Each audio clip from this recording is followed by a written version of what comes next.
mais seulement on fait face au mépris de la direction qui aujourd'hui, malgré nos revendications, n'a étudié, n'a donné aucun point de satisfaction. On a 11 points, il n'y a aucun point de satisfaction sur lesquels il a daigné de dire oui là-dessus ou non. Alors qu'il y en a certains qui lui coûtent rien du tout. Il y a effectivement les conditions de travail parce qu'aujourd'hui, sur les points essentiels, on demande la restauration de la prime à Saint-François parce qu'il avait coupé l'enveloppe de 10%, donc on le demande qu'il rétablisse à 100% cette prime.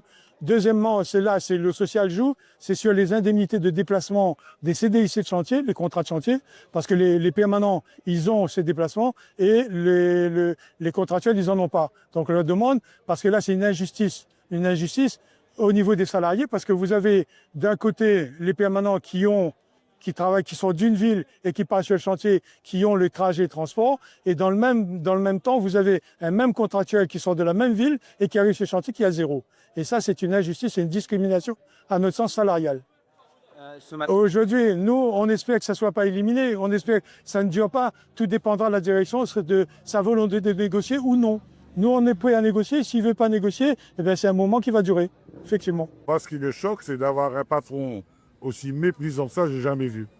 Dire aux représentants du personnel, allez-y en grève si vous voulez, jusqu'à Noël, ça ne pose aucun problème, ben, je trouve ça lamentable. Je trouve ça petit et c'est un mépris. Mais moi, ce que je souligne quand même, et j'ai envie qu'il l'entende, avoir des salariés en grève à une semaine des congés payés, ça montre bien l'exaspération qui s'y lit ici et qui n'en pas le fruit. Donc, s'il veut jouer la montre ou croiser le fer, c'est avec plaisir qu'on va croiser.